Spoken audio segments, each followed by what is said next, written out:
Nairobi that we want to do this and this and this. Okay. Are you agreeable? So that we don't split hairs. Just one intervention. You as the committee. Just one intervention. Just to remind all of us that that law that you are quoting, the Urban Areas and Cities Act, is subject to the Constitution. It is not greater than the Constitution.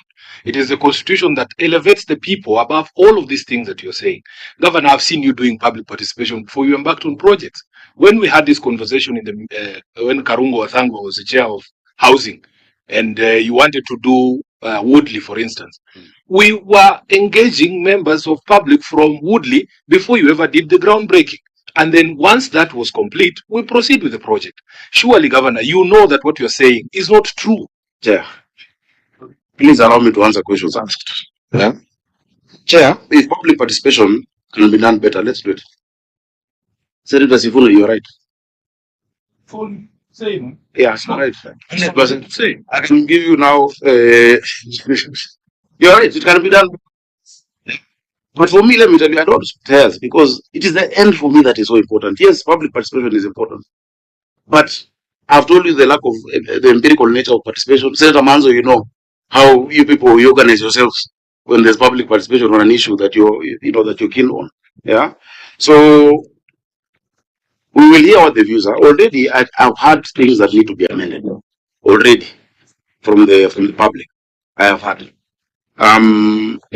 But both levels of government then will review what has come from the people. We'll have to review it, but there must be an agreement, guys.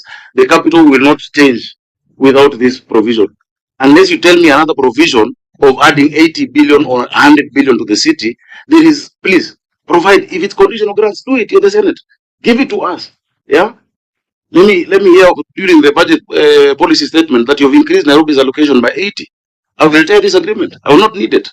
But for now, I must ask the governor, as a responsible governor who cares for his people, I must find whichever way that will get me resources to sort of this city. I must get it. Lazima work. You know, I don't have another route. Remember, let me give you another example. Yesterday in Parliament, you've discussed the National Infrastructure Fund. Yeah. This National Infrastructure Fund will create around 5 trillion. That is the goal. Already 2 trillion has been finished. This is the way I'm going to plug into it. Because you cannot go to think of yourself. Now, how do I plug in and get projects for the city? Whether it is massive road projects, the city is 250 billion, and I keep asking for more projects. How will I plug into the Sovereign Wealth Fund without an arrangement with the government and a setting where I am chairing a committee that is discussing this every 2 weeks? We have to be pragmatic. We accept you and we appreciate that you must get those things. But how procedures have fallen laws. Yes, that is where you guide. Yes, yeah, you guide us. Pending bills of NMS, yes, those ones must be paid. The difference, we've not created a new entity or organization here. There is no accounting officer that has been created. If Kura's budget, they get an additional 8 billion. The DG of Kura will still have to account. Yes. But who defines and determines which roads are done in that 5 billion? Where do we prioritize? You know, whether it is Agwins, whether it is whatnot, is this forum where I'm chairing.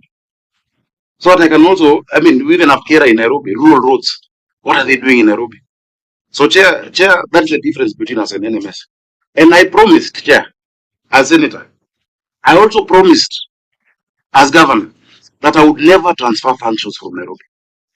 I said it in the Assembly, I will not transfer. I think Article 187 is a bad provision. Counties need to be strengthened to do better.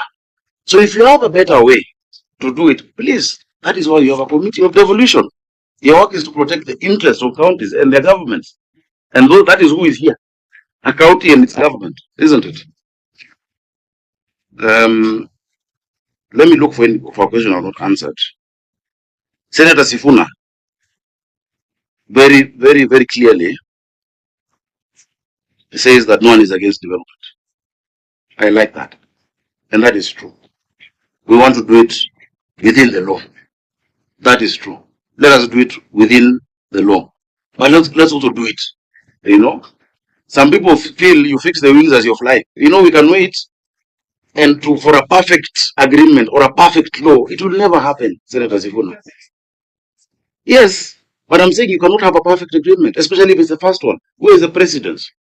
Please draft for me one. It's possible. Draft for me. The chair. You can see the divide here. There's people who believe the ends justify the means, and there's also us who say there is a way it can be done constitutionally and legally. Yes. And I'm hoping, Chair, that when we get to the closing remarks, because I've had some of your friends saying some of us just criticize we don't have ways in which it can be done. We will give you ways in which. Which friends? You've said my friends. Yeah, some of your friends say some of us just make noise. We never give proposals and wait for it. It's good that you're throwing that challenge to us, because some of us, just a minute, Chair, you will give us an opportunity to show you how it can be done constitutionally. Yes. Chair, thank you.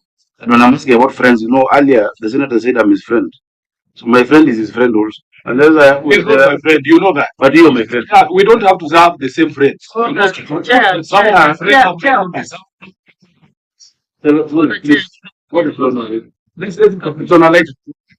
Senator is my good friend. Okay, I know you're friend. Unless you've changed, he is a former friend. He has already claimed.